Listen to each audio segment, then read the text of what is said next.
Good afternoon, everyone. Thank you all for finding time to attend today's webinar.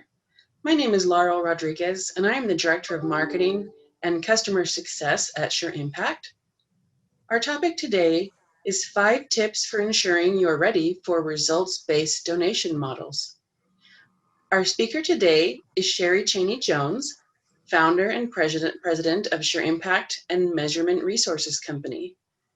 For more than 18 years, Sheri has improved the social sector using performance management, evaluation, and organizational behavior best practices. She is the author of Impact and Excellence, Data-Driven Strategies for Aligning Mission, Culture, and Performance in Nonprofit and Government Organizations. Just a quick note, we'll answer any questions submitted by you found in the Zoom meeting panel chat feature. Feel free to submit as many questions as you would like. Although we may not be able to answer them all, we can certainly address them in our follow-up. With that, I'm going to go ahead and turn the time over to Sheri. Great, thank you so much, Laurel. I am so excited and grateful to be with you, especially those of you who have joined us in person, well, not in person, but in person on virtual, as well as those of you who are watching later in the recording. The topic of today is something that I have so much passion for and excited to share with you about these new funding models. We're seeing them pop up significantly more and more. And what you as a nonprofit leader, or maybe you are a philanthropist or a foundation leader, thinking about implementing some of these these results-based donation models. So regardless of where you sit on the equation, whether you're a foundation leader thinking about it and implementing it in your organization, or maybe you're a government entity looking to put these in place for your community, or if you're a nonprofit leader and you are looking to apply, or maybe you already have a results-based funding stream, you are in the right place, because today we'll be talking about what they are. Some of you may have never heard of a results-based donation model and are curious. Others of you may be fully integrated and have had these for a long time. So we're going to talk about things that you can do to increase your attractiveness to these types of funds, as well as talk about what you need to do to get ready, what they are if you're just curious and like, this is new to me, I want to learn more. So let's get a poll on those of you on the call. What is your current familiarity with the results-based donation model? Go ahead and we've got some options there. I can't see the poll, Laurel, so hopefully our participants are able to. They are answering it, so it looks Okay. like yes, we should be okay, good. So I'll need you to tell me the results once they come in. Okay.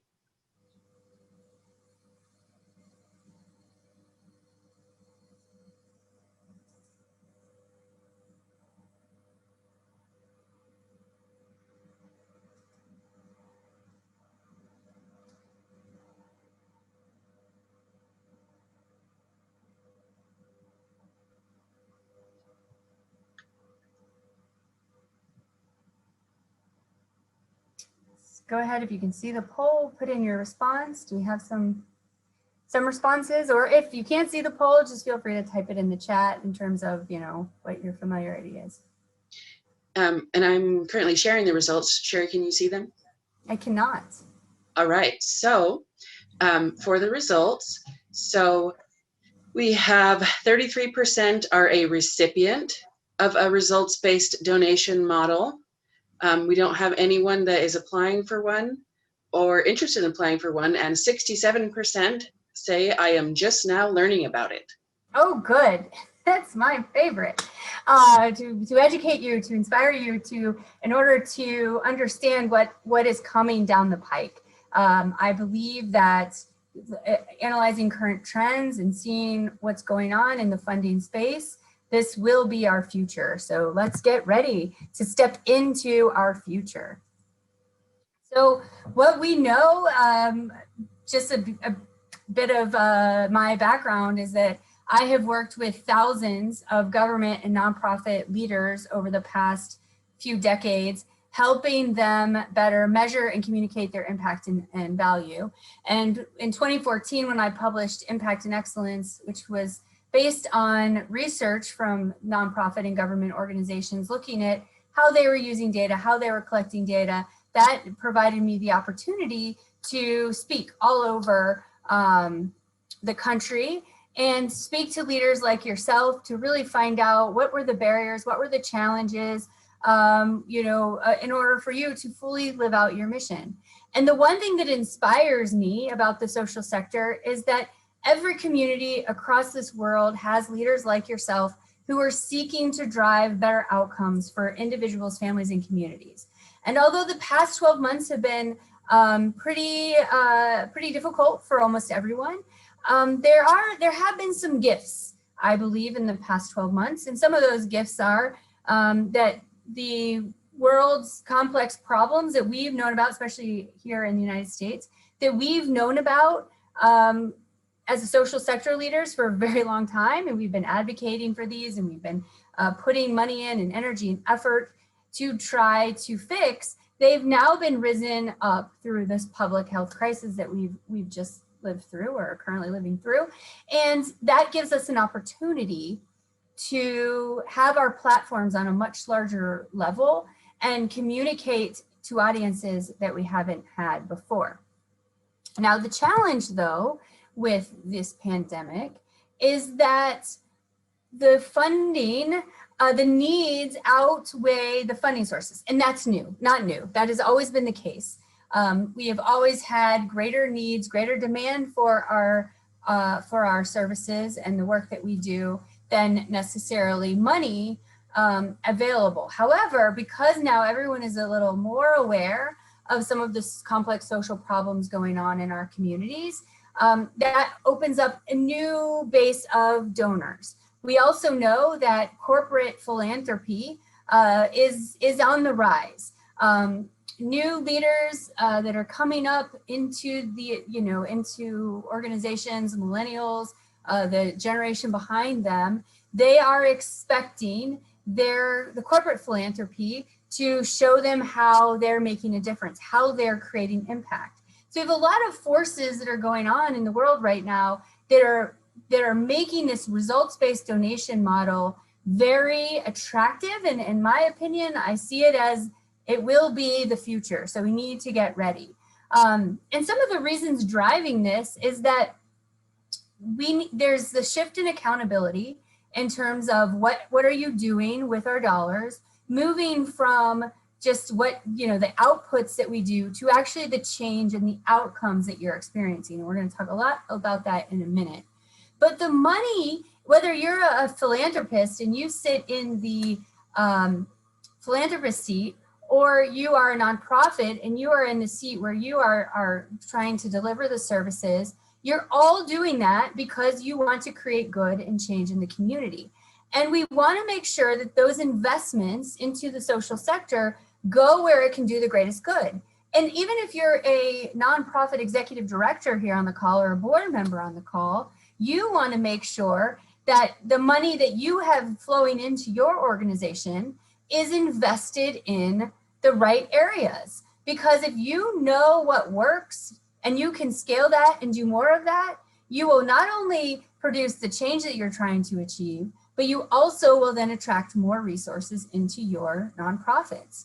So we need to make sure that there's this relationship between the funder saying, you know what, I need to be smart with my investments. We are here to create social change. And then the nonprofits that are doing that work obviously need to be able to track those investments so they can go out and deliver the work that they do. So those are the reasons why these things will become much more popular if they aren't already. So what is a results-based donation model if you are not currently familiar with it? Well, first it is the fundamental component of it, and there's a lot of different models, but the fundamental component is that the funding is linked to impact performance, so that the nonprofit must show how they have achieved some demonstrable outcome in order to receive funds, or in order to receive extra funds, or in order to receive renewal funds. Every model is going to look a little different, and we're going to talk about two different real world examples here in a minute, but it's that you won't get the funding unless you can prove impact. And they pay for measurable outcomes that are agreed upon in advance. So for example, if you say that your program reduces residents' reliance on government benefits, you will get paid a portion of that savings that you're returning back to the government. That's one model that we often see. So it's basically, you have an outcome, you and your funder agree ahead of time that we will achieve this outcome, and if we do, we will receive funding. If we don't, we won't. Now there's some differences. Sometimes the nonprofit receives the money regardless, but it's about a return on someone else's investment. But regardless of how the mechanism works, the bottom line is nonprofits must show demonstrated performance impact in order to receive funding. And I've been thinking a lot about this because obviously this is a world that I've been living in for so long, but trying to understand or explain it to people who it's new to. And one thing I want to think about is let's take ourselves out of the social sector for a minute, because sometimes we can be really invested in the social sector. And let's think about just a business. If you're running a business, and there's two ways that we could go about this. We could set our performance metrics for our employees, what targets we want them to hit, and we can secretly hold all that data and not tell them how well they're doing. Or we could, tell them to submit a report back to us every year about the performance targets that they received, and just aggregate that up and be happy with that. Now, if we thought about that in a for-profit arena, neither one of those scenarios makes a whole lot of sense, does it? You wouldn't want to just have all of the performance metrics on your employees and not have them know how you're evaluating them or what is important to you, right? Because what we focus on grows. What we want to achieve is going to, it's where our efforts and energies are. So that's why it's really important we think about performance management from just a business perspective, that we let our employees know, hey, this is what we need you to do. And if you think about it in like just this true for-profit business world, the staff are going to be the most successful when every single day they're logging in, they're seeing their performance metrics, they're having regular conversations with their bosses and supervisors around the performance that they're doing.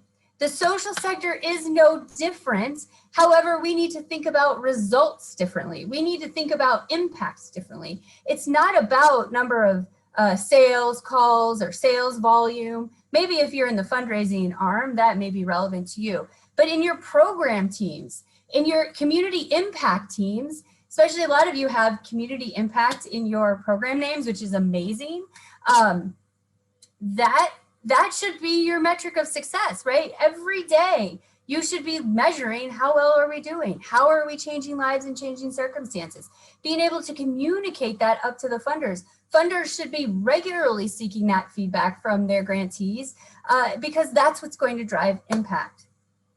So in order to be ready for results-based accountability, we need to be able to demonstrate our social return on investment. So what is a social return on investment? When we think about the for-profit example I just talked about, you often hear about ROI, return on investment, which is, if I'm going to invest in this new staff person, so let's say you're thinking about a new salesperson in a business. So if I'm going to invest in this new staff person, I expect this new staff person to grow our revenues by 35%. So then you would subtract out their sales cost to get to that 35%. Now let's take our example back into the social sector.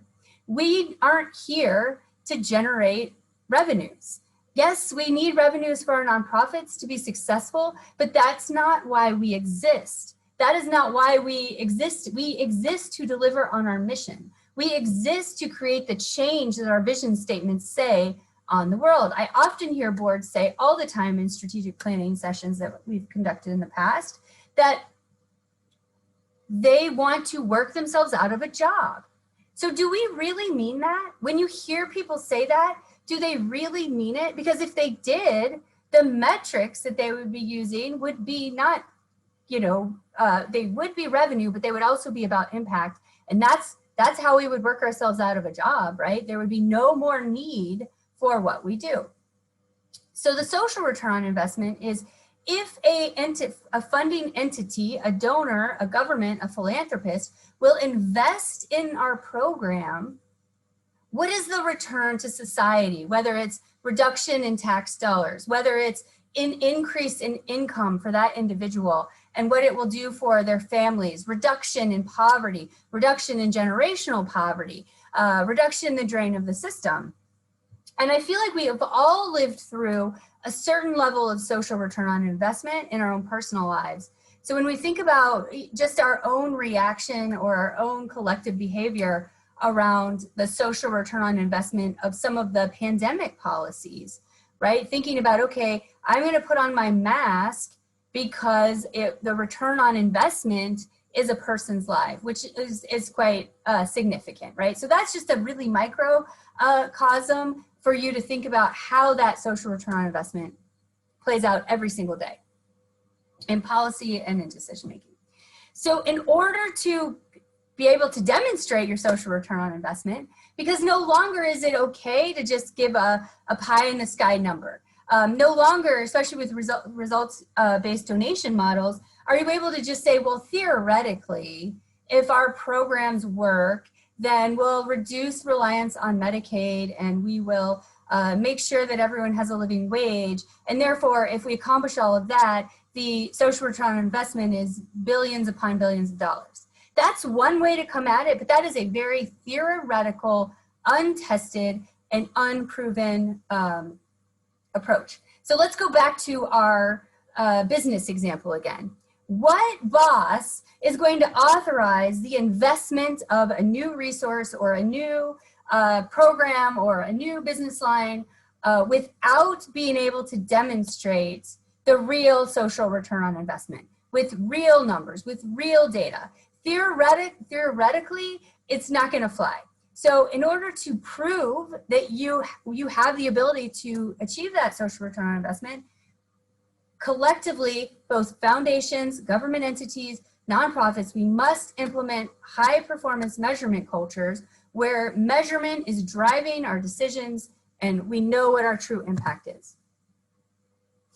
All right, so both funders in nonprofit and government service providers are responsible for this data-driven culture. And this is why this is so important, and we really need to take an honest look at the work that we're doing and ask ourselves, are we data-driven, and are we encouraging our staff to be data-driven? Are we encouraging, if you're a funder, are we encouraging our nonprofits to be data-driven, or actually are we demotivating this behavior? So let me explain. So high-performing measurement culture is where everyone in that ecosystem understands what is success in terms of impact, how they're measuring it, and how they're doing at any given time. But let's think about sometimes the models we create, and I think we create them in an honest way, but they're actually demotivating high-performing measurement cultures. So let's say you're a funder and you just require your nonprofits to submit a report annually about what they did with the money. Maybe you do ask for some evaluation or outcomes data, but that data is never really, it's just the nonprofit collects it and they send it to you. That's kind of demotivating, because what I hear from nonprofits when I ask, why aren't you more data driven? They'll say, well, my funders aren't asking for it, so why would I invest in this? They can't get their boards to see the social return on investment because the funding communities aren't asking for impact. But yet at the same time, the funding community is saying, well, why are our opioid epidemic rising? Why are all of these, social determinants of health and issues rising, even though I've spent millions and millions of dollars to try to address these issues in the community? Well, because we haven't been focusing on the right thing. We've been focusing on building relationships with funders, which is important, but that's how the game has been played. And results-based donation models change that game, and they hold us accountable to what really matters, and that's social change. So that's why they're so exciting, and it helps these models will help us truly drive social change. Because again, what we focus on grows, so we need the right metrics to be managing to be able to assess that. So what does results-based donation models mean for the future, for everyone? Like, why are they so cool? Why am I so passionate about it? Why am I so here talking about it? Well, from a funder's perspective, donations, they know that donations are success-based. You know, I believe that most nonprofits are rocking it and doing the very best they can and are well-intentioned and meaningful. But unfortunately, there are some that drag the sector down. And there are some segments of our population that really do view social sector nonprofits full of fraud and accountability and lack of accountability. I do not do that. I do not believe that. However, we just know that there are some that feel that way. So if we can be success-based, now we've opened up our donor base. We've been able to attract funding from much more people because the funders know that where I'm putting my money has a return on investment in the society, something that I care about, and I can feel confident about that. It also helps funders improve visibility of their investments, so they can feel good about what they're doing. They can, and they hopefully will want to give you more money because it makes them feel good. They know that their investments are being put to good use. And grantees have an incentive now with the results-based donation models to improve those outcomes. Accountability has changed. So we've incentivized what we really care about, which we all know that incentivization motivates people much better than punishment. So we've incentivized the right behavior, and we're now building the capacity of the nonprofit sector to collect the right data to be able to demonstrate and communicate their impact. And from a funder's perspective, if you have a large portfolio within your community, you're able to now talk about your collective impact. How has all of your investments across the board moved the needle in a much bigger and meaningful way? So let's take two examples here, two different examples. So the first example is in Ohio, Results-Based Ohio. This is a government example. This is a new initiative in Ohio's Treasurer's Office that is changing the way that, at least it's a pilot, it's a new program, but in bringing that results-based donation models to Ohio. So if you are a nonprofit leader, the way that you can be ready for Results-Based Ohio is you have to fill out a very, very lengthy and detailed application. Because the project works first is that the nonprofits must prove that they are ready for a pay per success donation model, that they are ready for Results-Based Ohio. So what the Treasurer's Office did is they put out an application and said, if you're a nonprofit and you think you can show us how you will increase outcomes for our Ohioans, and you can demonstrate that social return on investment to us, we will put you on a ready list. So there's a 6 or so nonprofits that are now deemed ready for results-based programs. Then the Treasurer's Office takes that pool of candidates and goes out and seeks investors. So these are people who are your non-traditional government partners. They go out and they seek investors to help fund this particular fund, and they will get paid from the government because of the savings that these nonprofits will deliver, and the nonprofits will receive funds to deliver these services. So it's pretty cool, right? You know, those nonprofits that have been designated as ready, I know they have high performing practices within their organizations because they had to prove it to the state. They had to show them, hey, these are our measurable outcomes. This is our past performance. This is what we know, and this is how we make changes in our community. They had to demonstrate, this is how we will collect our data. This is how we will show you ongoing how we are making a difference. And they had to be able to show, and this is how we will save and reduce taxpayer dollars in Ohio, or this is the social return on investment that we will make. So that's a government example. And a lot of people will say, you know, Sheri, that's great, but I'm not interested in government funds. We don't take them. It's not relevant for us. We We typically just don't apply for government funds. So maybe results-based donation models don't apply for me. Maybe that's really more for the government-funded programs. Well, I think that what starts at the government often trickles down to the rest of us. And we have a very, another example of a results-based donation model here. And well, I don't know that Mackenzie Scott is an everyday philanthropist, but just a generous philanthropist. So it was announced around Christmas time this year that Mackenzie Scott gave a significant amount of money away to 384 organizations. However, she didn't do this just in a sense of, you know, hey, I like these 384 organizations. I've worked with them in the past, and I'm just going to give them my money. No, that is not the approach she took.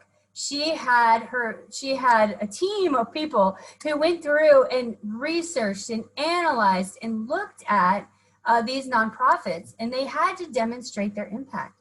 They had to be able to show the people who were helping her make this decision that they were making a difference, and that they had the capacity that to receive this money, that they could use that funding and deliver and scale on even more impact. So here's a leader in the philanthropic community that I think will be driving this trend on the, you know, from the individual donor up. And then we also have the government who is starting to do more of this trends. And for those of you who think, well, I don't do government, but think about how your peer organizations that do go after government grants or did receive a gift from Mackenzie Scott, they have those high performing practices already. They are also going out and asking for money from the same funding sources that you are. And they are already prepared to show their impact. Don't you think that will influence them, the other funders as well, when your colleagues at another nonprofit who are receiving a results-based donation model can come to them and say, hey, this is our proven impact, this is our social return on investment, and you go with your grant application and you don't have that data in there? It will influence their decision making, even if they're not doing a traditional results-based accountability model. So this type of approach will change the sector whether we want it to or not. So we better get ready. And this is why we're doing this webinar today, is because our research has demonstrated, and others have validated this as well, that about 75% of nonprofits, they can't support results-based donation models right now. They don't have the infrastructure within their organizations. They don't have the right, they're not collecting the right data. Maybe they don't know how, maybe they don't know where to get started, and that's okay. We have helped, like I said, thousands of nonprofit leaders overcome those common hurdles and barriers. They're very easy to overcome. The number one predictive factor of if an organization is ready for a results-based donation model is not about size, budget, or even, you know, size of staff or expertise of staff. It is the number one factor is the willingness and commitment of leadership.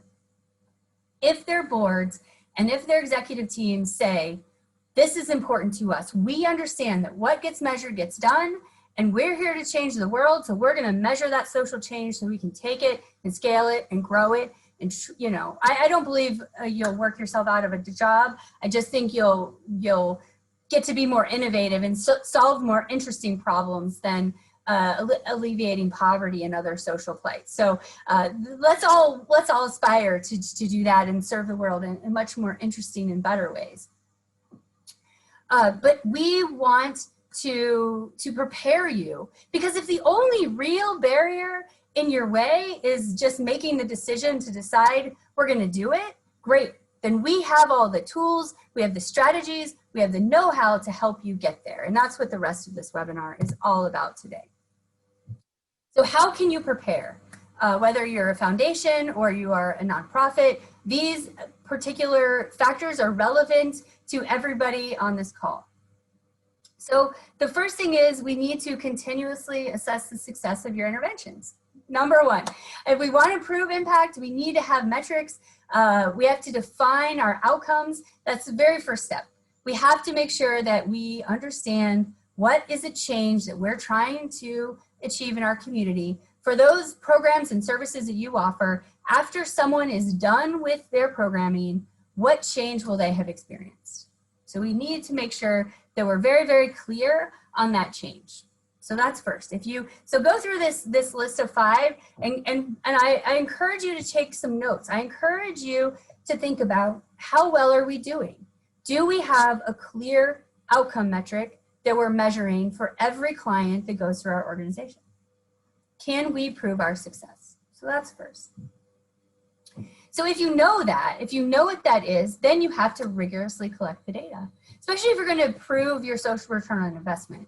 You're going to need to be able to say, we serve this many people achieve this outcome, and then there's more you have to do around, and this outcome saves the community X amount of dollars or increases X amount of dollars. But you can find that webinar on our website if you want to dig more into how to calculate social return on investment.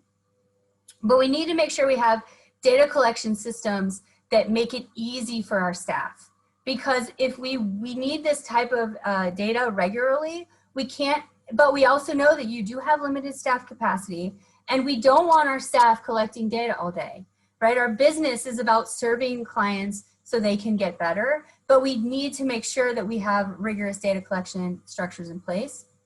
Another key thing that I just need everyone to hear, that if you want to be able to prove impact and be able to show, like, this intervention is more effective for these people, and start to do the really interesting predictive analytics work that's so important, you have to be tracking outcomes on an individual level basis. And funders, if you're on the call, you need to receive data in a de-aggregated, even if it needs to be de-identified, you must receive data on a de-aggregated way. Because if you wait to the end of the year to get a report that shows that 67% of the individuals in this program were successful, that's great. But if you get then from another organization that 52% of their organizations are successful, that aggregate report doesn't provide you insights into your collective impact, because there's no way to merge that data to do more robust analyses, to help you be a thought leader, help you change the game. So we want to make sure that you're moving your systems to the best practices and making sure you can track outcomes for each client. You want to clearly define your output, outcomes, and impact metrics that align with your mission. So we don't just want to capture what's the end result. We want to capture, what did you do, who did you do it for, and what's the result? Because that's going to give you the insights you need to truly know where to invest. And again, creating these high-performing cultures requires regular feedback, regular accountability, regular data-driven conversations so that you can improve and advance your mission. I make this statement all the time to my nonprofit sector friends, is that, again, back to the for-profit example, would you ever imagine a successful business just waiting to the end of the year to look at results and go, did we do well this year? I'm not sure. No, the most successful ones are constantly looking at their numbers every single day, and they're tweaking and they're pivoting and they're making decisions and changes based on that feedback.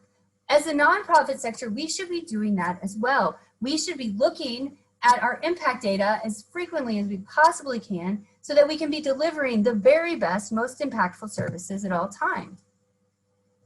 So the journey, though, doesn't happen overnight. It does take time, because especially if your intervention is, let's say, 6 to 9 months, you might not know outputs or outcomes until 6 to 9 months. So we have to make sure that we have the structures in place and understand how everything is related. So the first journey is let's get a system that allows you to track your outputs. So what did you do and who did you do it for? That's step one. Most nonprofits, we find, do live in that space, although they may live in that space very efficiently. They're spending a lot of time, energy, and resources just to track what did they do and who did they do it for, and they can't even tell you what changes or results and for who they've achieved those for. So the next step is to say, okay, this is our mission. Let's have a clear and compelling measure of success and track that regularly. And once you have those two things, you can move on to talking about what is your social return on investment? What is your impact to the community? Because we can't start with impact unless we know our outputs and our outcomes, and then we can talk about our impact and social return on investment.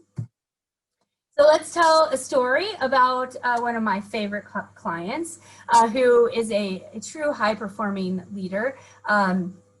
And so Lori Lebel-Humer is the Executive Director of Western Youth Services. And about 5 or 6 years ago, we met and she came to me and said, Sheri, you know, I love what you're doing. We want to be able to communicate our impact. Specifically, Lori we started with, now we help her with all of her programs, so she has real-time insights on her impacts for all of her programs. But at the beginning, we just started with one school-based mental health program. And this particular school-based mental health program was providing mental health services in the school to help reduce stigma and other things, and making sure that kids get the care they need and to reverse adverse childhood experiences that they may have suffered. So the very first step is she knew who she served. She knew some demographics about them because of the way they captured the data, but we needed to quantify her success rate. So we used, for her population, the Youth Outcomes Questionnaire, which is a validated youth functioning tool. So she was able to show that 68% of the youth that she served, or her staff served, saw meaningful change, which is great. Now she could go to her funders, she could go to her board of supervisors and say 68% of our clients are experiencing meaningful change on the YOQ. But then she went even further to talk about impact. So she was in one school district and was able to say, and for every $1,500 that you give to us, we can produce one outcome. She didn't say how I can serve one client. She reframed it in saying one outcome. And how you tell that story is you have to create a metric for cost per success, where you basically take the number of successful people and divide it by, you take the cost of your program and divide it by the number of successful people. So she was able to communicate how much it costs to get to one student to be increase their functioning. Then she was also able to demonstrate that for that $1,500 that someone would donate, it returned a $10,000 a year savings to the community because they were reducing Medicaid costs, they were reducing some juvenile justice and mental health treatment and some other social program costs by increasing this individual's functioning. So for $1,500, it returned a $10,000 savings. And then on top of that, she was able to communicate for just a 68% success rate in our current school district that we're serving, we estimate we're saving about $31 million a year in community costs for our one program. This then allows her allowed her to go and tell her story and to scale and increase more money into her nonprofit so that she can serve more kids. And she can live out Western Youth Services' big vision, which is to reduce the number of young people who are suffering from mental illness or have a diagnosis of mental illness from 1 in 5 to 1 in 10 in this generation. And you can't do that without metrics. You can't do that without knowing, okay, what do we have to do to increase that success rate? What do we do to serve more kids, to expand our programs? So Lori did that. And with the inspiration of Western Youth Services and Lori and all of the other clients that we've served in the past, they kept coming to us and saying, Sheri, we love the insights that you are providing to us, but we really want a way to drive this accountability down to all levels of our staff. So when our staff log in to their computers every day, they see front and center what matters most to us in an organization, and that's impact. And their work and everyday work is connected directly to the impact. So based on Lori's feedback, her team's feedback, and hundreds of other nonprofit organizations' feedback, we developed SureImpact, which is a cloud-based platform that thinks like a case management system, and it works like a case management system, but it thinks like a collective impact generator. It allows nonprofits to better collect, manage, and measure their unique impact, as well as seamlessly share that data to their funders so that their funders are able to automatically log in real time see the collective impact of the work of the grantees that they're receiving. It does sit on the cloud. It sits on the highest level of security in terms of, it sits on Microsoft Azure, which provides you the same level of security that the Department of Defense has. It passes HIPAA, FERPA, all of the different types of certifications that you would want. And it allows you to control permission so you're not violating anyone's privacy. So this is how the SureImpact model, unique model works, is that if you, and we've proved this out with a national organization, the Seymour Institute, as well as others that are using our innovative collaborative model. So if you're a national funder or even a local funder, if you're any funder, or even part of a collective impact initiative, you have the collaborative model. And in the Seymour Institute, they're national, then they partner with United Ways across the country, who then partner with local nonprofits. As that funder, you are able to designate what outcomes you want your grantees to be collecting. And it pushes it down to their dashboards. It pushes it down to their case management structure. So it's basically saying, we need you to collect these data elements. But it also gives each of your community providers, each of your local nonprofits, free access to use the SureImpact platform for the work that you are funding. Now, if they want to upgrade and use it for all of their work and share it with other funders, that is absolutely easy to do, and they have the ability to use it for all of their work if they want. But they then go in and they collect real-time data. They're tracking, what did they do, how well did they do it, and how are people and communities better off because of their work in their real natural flow. So no longer grant management reporting in terms of what you do, who you serve, and how well people are better off. It no longer is this external, confusing, hard to do, time-consuming process. It's just part of their workflow. It's just the natural way they do business. So when a case manager logs in, they get to see in real time, oh, there's all my case notes. Okay, I see that I need to do this today. Here are my outcomes. So they have all those insights that make their job better. And as a funder, as a collaborative, as executive team, you have what you need to do your jobs better at the same time. And then that data seamlessly shares, but it de-identifies it. So you're not giving away any identifying information. It de-identifies it, but it doesn't aggregate it. It does eventually once all the data set is there for analysis, but it rolls and feeds the data up in a de-aggregated way, which means that the funders have the data that they need to do the collective impact analysis, or the collaboratives have the data they need to do the collective impact analysis.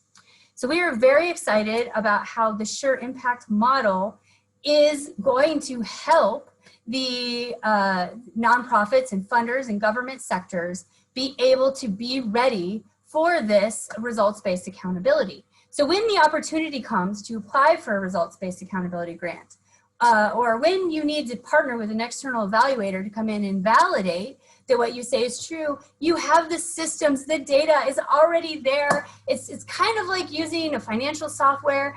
When you have an audit from the IRS, you're a little less panicked because you know, I've got everything in that financial software. It's all there ready for me and I'm good to go. That is the kind of peace of mind and confidence SureImpact provides our clients.